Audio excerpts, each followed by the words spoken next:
She sat in seat 1A of a $68 million Falcon Meridian 9X. But she wasn't sipping champagne. She was bound with zip ties. Not handcuffs. Zip ties. The industrial kind used to bundle electrical cables in maintenance hangers. They bit into the skin of her left wrist, pulled just tight enough to leave a thin, pale welt she would carry for the rest of her life. The captain, a man with 22 years in the cockpit, towered over her, arms crossed, radiating smug satisfaction. He believed he was protecting a billionaire's asset, that he was the last line of defense in a collapsing world. He thought he was a hero. But what Captain Dale Whitmore didn't know, surrounded by the thick November fog of Addison Airport, was that the girl in the paint-splattered hoodie with the shattered phone was no threat at all. She was the reason this aircraft, tail number N881CR, even existed. She was the true owner of Caldwell Resources' crown jewel. And the black Escalade that had just smashed through the South Terminal's security gate, tires screaming, headlights slashing through the silent fog, wasn't airport security. It was her father. He hadn't come to talk or negotiate. He was here to teach the captain a lesson money couldn't buy, but one that money could certainly enforce: the absolute destruction of a career, right here this morning. The fog over Addison Airport in Addison, Texas, sat low and gray that Tuesday morning. The kind of fog that doesn't lift so much as thin out slowly, like smoke from a fire that never quite went out. It was 7:12 in the morning. The private terminal for Orion Aviation Services was quiet except for the low hum of a fuel truck making its rounds and the distant whine of a turboprop on the far side of the field. Parked at Gate 7, sealed in its own bubble of wealth and engineering precision, was the crown of the fleet. A Dassault-inspired Falcon Meridian 9X, tail number N881CR, owned outright by Caldwell Resources International. It was white, with a single brushstroke of midnight blue along the fuselage. It smelled, inside, of Italian leather and climate-controlled ambition. It could carry 12 passengers from Dallas to London without a fuel stop. It cost more than most people's neighborhoods. Captain Dale Whitmore stood at the base of the air stairs checking the hydraulic seal on the landing gear. And if you watched him long enough, you'd understand everything about him from the way he moved. Deliberate, military precise. He was 54 years old, former Navy aviator, and he wore his uniform like a badge of personal superiority. His epaulets were gold and immaculate. His jaw was the kind of permanent frown that had stopped being an expression decades ago and become architecture.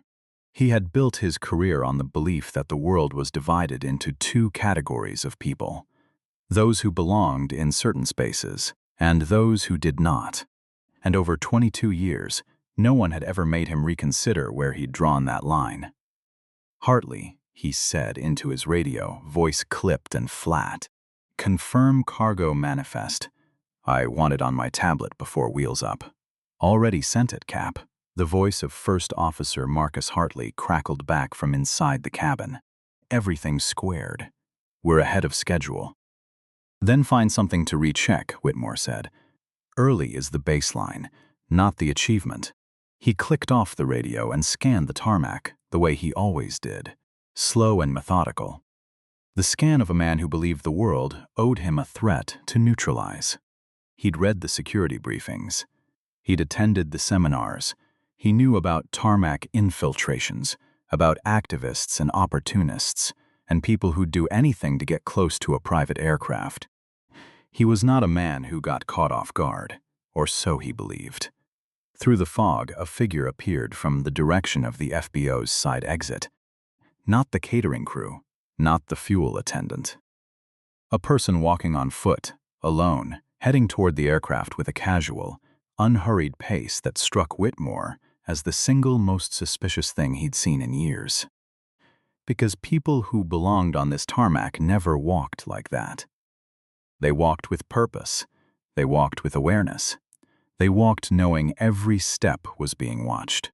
This person walked like she was crossing a parking lot. She was young. Whitmore's eye put her somewhere around 20, and she was black, with braids pulled back in a loose knot that had half escaped its tie in the morning damp. She wore an oversized gray hoodie, with the drawstrings missing, sweatpants that had a long streak of dried green paint across the left knee, and a pair of worn-out sneakers with the heel tab on the right shoe starting to peel away. She had a canvas backpack over one shoulder and was looking down at her phone, tapping at something, completely unbothered. Heading directly for the air stairs, Whitmore stepped forward. "Hey." His voice carried across the tarmac like a crack of wood. The fog swallowed it and sent it back. "Stop right there." The girl looked up. She pulled out one earbud. Her face was calm. Not nervous calm. Not trying to appear calm. Just calm. The way you are when you've been doing nothing wrong, and the idea that someone might think otherwise hasn't yet occurred to you. "Sorry," she said. "This is a restricted tarmac," Whitmore said, covering the distance between them with long strides, positioning himself between her and the air stairs. "Private aircraft.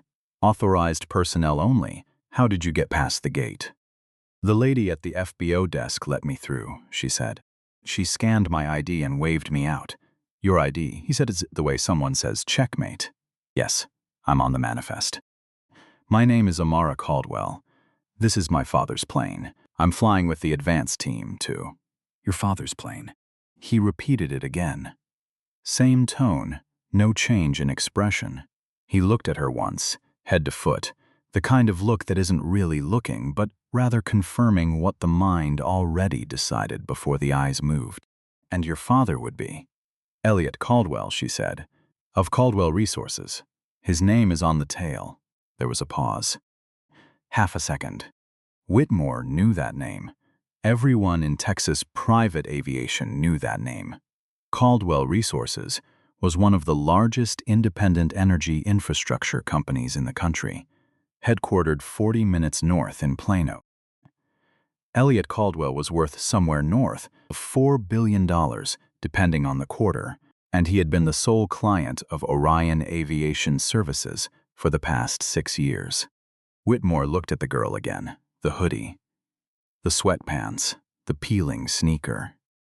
He looked at her face and her braids and the casual ease with which she stood, and something in him made a calculation that had nothing to do with logic and everything to do with the line he'd drawn 2 decades ago. "Nice story," he said. Amara blinked. "I'm sorry, I said nice story." He moved closer, and his voice dropped into something that was somehow more threatening for being quieter. "You want me to believe Elliot Caldwell's daughter shows up to a dawn departure. No escort, no luggage, dressed like she's going to a car wash, and just strolls across the tarmac. You looked up the tail number. I don't know if someone put you up to this or if you did it on your own, but either way you are currently standing on federal property without authorization. You are going to put your hands where I can see them, and you are going to stay very, very still." Amara stared at him. "You can't be serious." "Hands," he said. "I'm reaching for my phone to show you my boarding." I said hands. He stepped into her space, and his voice had gone completely flat. "Do not reach for anything. I don't know what's in that bag, and I don't intend to find out the hard way." He grabbed his radio. "Orion Security, this is Captain Whitmore at Gate 7. I have a tarmac intruder, female, early 20s, approached on foot from the FBO exit, claims access. Requesting immediate response." Amara's jaw tightened. The line of it, the effort it took. "I am not an intruder. Call the client services desk. Call Orion's dispatch. Call literally anyone and give them my name." "I'm calling security," Whitmore said. "Which is what you call when someone who shouldn't be somewhere shows up somewhere they shouldn't be. I showed them my ID inside. Then they made a mistake, and we'll sort it out properly." His voice was the voice of someone performing patience, the kind you wear like a costume over contempt. Marcus Hartley appeared at the top of the air stairs. He was 31, 3 years with Orion, And he had learned early that the safest thing on a Whitmore flight was to stay in the cockpit and keep your head down. He squinted through the fog at the scene below. "Cap, what's going on?" "We've got a pushback window in." "Get back in the cockpit, Hartley." "Is everything." "Cockpit, now." Hartley looked at the young woman standing on the tarmac, hands half raised, expression cycling between disbelief and fury. He thought she didn't look like a threat. He thought something was wrong. He pressed his lips together, glanced at Whitmore's rigid back, and went inside. He would spend the next 6 months wishing he hadn't. The Orion security officer, who arrived, was named Travis Dobbs, a contract guard, who was 26 years old, had been on the job 4 months, and had never handled anything more complicated than a lost luggage dispute. He came jogging across the tarmac with his hand on his radio like a prop, stopped 3 feet from Amara, looked at Whitmore, and said, "What do we got?" "Unauthorized individual," Whitmore said. "Claims to be a passenger. No prior coordination, no escort. Suspicious approach on foot from perimeter." "I came through the FBO," Amara said, her voice careful and controlled in a way that was costing her something. "I have my ID. My name is Amara Caldwell. My father is the client. If you will just—" "Ma'am, I'm going to need you to come with me until we sort this out," Dobbs said. "I'm not going anywhere. This is my family's plane." Whitmore stepped in. "She's being uncooperative." "I'm standing still," Amara said. "I haven't moved. I haven't raised my voice." "You want to know what uncooperative looks like? Because this isn't it." "She's being aggressive," Whitmore said to Dobbs, as if Amara weren't standing there. The word landed like a stone in still water. Amara felt the ripple go through her chest. Aggressive. She wasn't standing still. She was speaking in complete sentences at a volume a classroom would consider quiet. She had not moved toward either of them. But the word was already out there, already working its particular damage, already building the architecture of a story that had nothing to do with what was actually happening. "I want to speak to your supervisor," she said to Dobbs. "He'll be here shortly," Dobbs said. Then he looked at Whitmore. "Should we?" "Yes," Whitmore said. Dobbs pulled the zip ties from his belt. They were the 14-inch industrial kind, thick orange plastic, and the sound of them coming out was very loud in the fog-muffled quiet of the tarmac.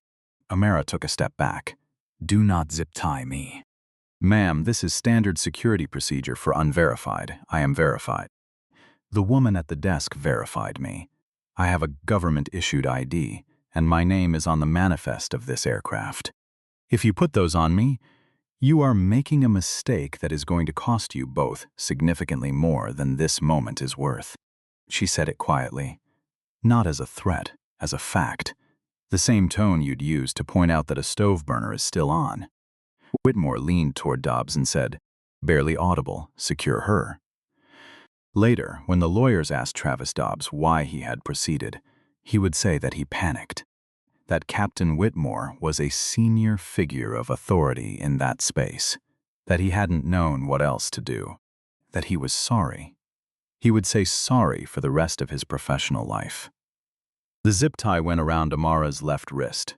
It clicked shut 1 notch too tight. She didn't cry. She didn't struggle. She looked down at the orange plastic biting into her skin. And then she looked up at the gray November sky, and she breathed, slowly, through her nose. 1 breath, then another. Pay attention to that breath. It matters more than anything else in this story. On the left side of the FBO building, partially obscured by a baggage cart, a ground service employee named Desiree Okafor had been watching the entire scene since the moment Whitmore first called out across the tarmac. Desiree was 29 years old, had worked Addison Airport for 4 years, and she had seen things that made her stomach hurt in ways she couldn't always explain. She stood with her hands in her jacket pockets, and she watched the zip tie go on, and something moved through her that felt like a stone dropping into deep water. She raised her phone. She pressed record. The video would be 11 minutes and 47 seconds long. It would be on social media before the aircraft pushed back. And what happens next, what that 11-minute video set in motion, is the part of this story that nobody who started it had planned for. The Escalade arrived at Gate 7 at 7:41 a.m., and it arrived the way a storm arrives, not with noise so much as with a change in the air pressure, a sense that the atmosphere had reorganized itself around a new center of gravity. Elliot Caldwell stepped out before the vehicle fully stopped. He was 57 years old, and he was in a charcoal gray suit that had been pressed that morning. And there was nothing about him that matched the images in the financial press that favored him behind podiums and in conference rooms. He was medium height. He wore glasses with thin silver frames. His hair was cut close and had gone entirely silver at the temples. He moved with an absolute quietness that people in rooms always noticed a moment too late. He saw his daughter sitting in the jump seat inside the cabin of his own aircraft, her left wrist red, where the zip tie had been cut by the responding Orion supervisor, who had arrived 17 minutes too late to prevent anything. She had a paper cup of water someone had given her. She was looking out the oval window at the tarmac. She wasn't crying. She was far past crying. She had gone somewhere calm and internal and unreachable, and Elliot recognized the expression because he had worn it himself, in rooms where his presence was also questioned, for reasons that also had nothing to do with the content of his character. He stopped at the base of the air stairs. Captain Dale Whitmore was standing to one side, and to his credit, or perhaps as a monument to the particular architecture of his self-belief, he did not look like a man who had done something wrong. He looked like a man who was managing a situation. He looked inconvenienced. "Mr. Caldwell," Whitmore said, and his voice held the careful calibration of someone who now understood the general shape of the problem, but had not yet accepted any personal responsibility for it. "I want to assure you that security protocol was—" "Where is she?" Elliot said. "Not a question. A coordinate. Your daughter is inside, sir. She was escorted to." "She was zip-tied," Elliot said, "on the tarmac of my aircraft. By your decision. I had a responsibility to secure Dale." He said the name like he was closing a door. "I'm not going to have this conversation with you. Not here." He walked up the air stairs. Inside the cabin, he sat next to Amara and he put his hand over hers, the one that had been zip-tied, and he held it. Neither of them spoke for a moment. Outside, through the window, they could see Whitmore speaking into his phone. He was gesturing. He was, apparently, already building his version. "You okay?" Elliot asked. Amara turned from the window. There was a thin white line on the inside of her left wrist, where the plastic had pressed too hard. "I'm fine," she said. It was the most dishonest thing she'd said all morning, and they both knew it, and neither of them said anything further, because some things don't require comment. They require action. He took out his phone and made 2 calls. The first was to his attorney, Raymond Chu, who picked up on the first ring, said nothing for 30 seconds while Elliot spoke, and then said very quietly, "Send me the video." The second call was to the CEO of Orion Aviation Services, a man named Frank Bellard, who had been Elliot's vendor for 6 years, and who, when he heard what had happened, said absolutely nothing for 4 full seconds, and then said, "God, Elliot." "I am so sorry. I know you are, Frank," Elliot said. "I need to know if you want to handle this inside or outside. And I need to know right now." There was another silence, the kind that has weight.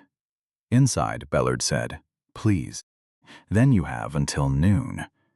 By 9 the video was at 400,000 views. By 10:30, it had crossed 2 million. By noon, Desiree Okafor had been contacted by 7 media outlets, 3 civil rights organizations, and 1 congresswoman from Texas who used the word unacceptable 4 times in a single post. The video was the kind that doesn't just spread, it burns. You can see everything. You can see Amara's hands raised, palms open, posture completely still. You can see Whitmore's face, the particular expression that lives on the far edge of contempt, when he leans toward Dobbs. You can hear him say, clearly, with no ambiguity, "Secure her." You can see the orange zip tie go on. You can see Amara look up at the sky, and then, 11 minutes into the video, you can see the black Escalade arrive. The comments did what comments do, breaking into camps and then past them, because the video had something that prevents easy dismissal. It had no ambiguity. There was no angle from which what happened looked like prudent security management. There was only a young woman standing still, asking to show her ID, and a man in a captain's uniform who had already decided what she was before she opened her mouth. At 12:04 p.m., inside a conference room at Orion Aviation's Addison headquarters, Frank Bellard informed Captain Dale Whitmore that his contract was being terminated, effective immediately. Whitmore sat across the table with his hands flat on the surface and said, "I was doing my job." Bellard looked at him for a long moment without speaking. "You zip-tied the owner's daughter, Dale." "I didn't know she was—" "You didn't ask," Bellard said. "She told you.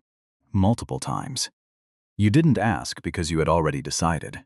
She had no escort, no luggage, no prior coordination. She came through a side exit of the FBO dressed like—" "Like what?"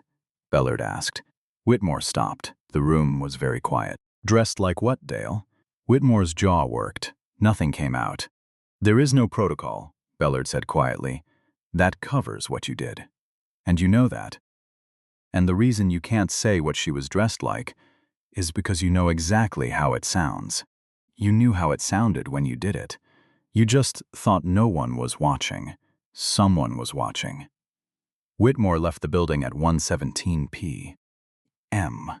and walked to his car in the parking lot, and 16 people who worked at Orion Aviation watched him go through glass walls and open doorways, and not one of them said a word to him, and the silence followed him all the way to the parking structure. Marcus Hartley came forward on his own. He called Raymond Chu's office at 3 p.m. that same afternoon and gave a full account of what he'd seen from the top of the air stairs, Amara's posture, her hands, her voice, the offer of ID, all of it. And he said he was sorry he had gone back inside when Whitmore told him to. He said he'd known something was wrong. He said he'd chosen his job over doing the right thing, and it had kept him up through the nights since, and he was done letting it. "You were afraid," Chu said. "Yes," Hartley said. "That's not an excuse, it's just what it was." He submitted a formal written statement the next morning. He kept his job. He asked to be reassigned. Desiree Okafor received a handwritten note from Amara Caldwell 3 weeks after the incident. It said, "Thank you." 2 words. Nothing else. Desiree kept it in the top drawer of her workstation. She showed it to nobody. The civil case filed by Raymond Chu and 2 colleagues from the Dallas firm of Vance, Chu and Aldridge, was 41 pages long. It named Captain Dale Whitmore, Travis Dobbs, Orion Aviation Services, and the private security contracting company that employed Dobbs.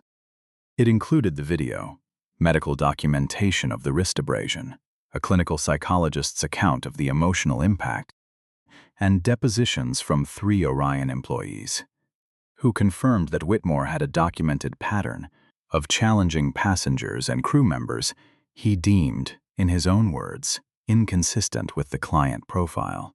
That phrase, inconsistent with the client profile, became the headline that finished him.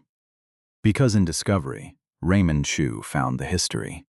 A 2019 incident involving a catering supervisor of Haitian descent who Whitmore had ordered removed from the tarmac at Dallas Love Field, despite valid credentials.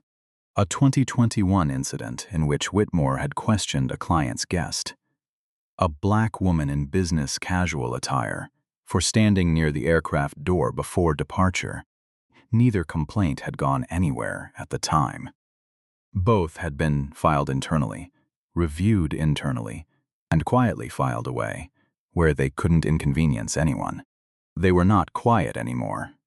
The FAA inquiry, combined with the civil case and the documented history, moved with the kind of institutional momentum that happens when a story has enough velocity and enough witnesses. Whitmore's airline transport pilot license was suspended pending review in February. The review board's recommendation came back in April: permanent revocation. 22 years of flight hours. The Gold Coast sunrises from 41,000 feet. The transatlantic crossings. All of it. Every hour logged in, every cockpit in every weather condition, counted for nothing now because the last thing it led to was an orange zip tie on a young woman's wrist on a foggy Texas morning. He couldn't fly a crop duster. He couldn't take a sightseeing tour in a Cessna over the Texas hill country. Every door in the sky was locked. His wife Karen filed for separation in March. She sat with it for 2 months, watching him refuse in private what the rest of the world had concluded in public. He never said he was wrong, not once, not to her, not to the lawyers, not to the review board. He said protocol, he said judgment call, he said the information available at the time. He said everything except the one thing that might have saved at least one corner of his life. And in the end, Karen filed the papers, and the house in Frisco that they'd spent 11 years paying down was sold in a slow market. The proceeds halved. The legal fees already carved out before the remainder. Travis Dobbs settled separately, early and quietly. He was 26 and had been following an order, and his lawyers got him a deal that kept a criminal record off the table. He left the security industry. He works in logistics now. He doesn't talk about Addison Airport. Orion Aviation settled with the Caldwell family at a number that was not disclosed, but that Frank Bellard, in a private conversation with a colleague 6 months later, described only by saying, "Elliot Caldwell is a very disciplined man." He never once raised his voice through the entire process. That was somehow the most frightening part. On a gray Wednesday morning the following October, almost exactly 1 year after the fog at Gate 7, Dale Whitmore arrived for his first shift at the Weatherford Distribution Center, a sprawling warehouse and logistic facility west of Fort Worth, where he had found work after 4 months of applications that had gone nowhere in any field that required credentials or authority. He was 55 years old. He wore a reflective vest over a fleece jacket. He worked nights 10 p.m. to 6 a.m., sorting and routing pallets with a handheld scanner in a building that smelled of diesel and cardboard and the particular staleness of air that has been recirculated too many times. His floor coordinator was 27 years old and had never flown on a private aircraft and did not know what an airline transport pilot license was. On the first night, he told Whitmore to initial each pallet in the 3rd column, not the 2nd. Whitmore said nothing. He initialed in the 3rd column. He stiffed as he drank bad coffee from a vending machine at 3 a.m. Above the corner table in the break room, a fluorescent light flickered with an irregular buzz that no one had gotten around to fixing. It bothered him in a way that nothing had ever bothered him on a flight deck. Because on a flight deck, he had been the person who decided what got fixed. He was no longer that person. He thought sometimes about the girl on the tarmac, her hands raised, palms open, the zip tie clicking. He turned these thoughts over the way you turn over a rock, expecting to find something underneath and finding only more ground. He had been doing his job. He had followed protocol. He had made a judgment call based on available information. He kept arriving at the same conclusion, and the conclusion kept arriving at the same hollow place, because the rest of the world had arrived somewhere else entirely. And the distance between those two destinations was exactly the size of everything he had lost. One night near the end of his 3rd month, he was routing a pallet destined for a business address in Houston, and the company name on the label was Caldwell Resources International. He stood there for a moment with the scanner in his hand. Then he initialed in the third column and sent it down the line. He didn't tell anyone. There was no one to tell. 9 months after the incident, Amara Caldwell submitted her senior thesis film to the Sundance documentary short film competition. The film was called Gate 7. It was 31 minutes long. It opened not with the viral video, but with something quieter. A photograph of Amara's grandmother, Dorothy Caldwell, who had grown up in Mississippi and spent 40 years working as a hospital cleaning supervisor and had been asked twice in that career to use a different entrance than the staff she managed.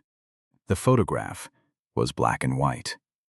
Dorothy was in her work uniform, looking at the camera with an expression that was not a smile and not a frown, but something that people who have spent their lives being underestimated develop over time. A look that says, I know exactly what I know, and I know exactly what you think, and I have outlasted everyone who thought it before you. From there, the film widened outward. Interviews with professionals across industries, a transportation attorney, 2 airport operations specialists, a sociologist who studied exclusion in premium spaces, weaving the larger pattern around that single Tuesday morning in November, the way a river is understood, only when you trace everything that feeds it. The viral footage appeared 22 minutes in. By then it hit like a reckoning, rather than a provocation. Gate 7 won its category at Sundance. It was acquired for streaming. It was shown in 14 university film programs as a case study in both documentary craft and structural bias. A clip of Dorothy's photograph with Amara's voice saying, "My grandmother knew what it cost to stand somewhere you belonged and still have to prove it," was quoted by name in a Senate subcommittee hearing on civil aviation accessibility standards. Elliot Caldwell watched the film for the first time not at the festival premiere, which he attended in a gray suit and silver glasses, but 2 weeks before, alone in his study in Plano on a laptop screen. He watched it start to finish without pausing. When it ended, he sat in the dark for a while. Then he walked down the hallway to where Amara was still at her desk at midnight, surrounded by color-coded index cards, and he stood in the doorway. She looked up. "You okay?" "I don't know," he said, which was the most honest thing he'd said in years. She looked at him. "Your grandmother would have been furious," he said finally, and then very, very proud. Amara looked down at her desk. There, tucked under the edge of her laptop, she'd had it since her first week of school, carried it through 3 apartments and 2 internships, was a photograph. Dorothy Caldwell in her supervisor's uniform, looking at the camera with that specific knowing look. Amara pressed her right hand flat against the photograph, not reaching for it, just resting on it. The way you rest your hand on something you need to remember you're still holding. Outside, a plane crossed the November sky, blinking red and white, moving west toward the dark line of the horizon. She watched it until it was gone. If this story reached something in you, not because of the ending, but because somewhere along the way you recognized someone, or recognized yourself, press like, so this story finds the people who need to hear it. Share it with someone who has ever been made to feel like they don't belong in a room they had every right to walk into. And leave a comment with this: have you ever been in that space, on either side of the line? I read every single one.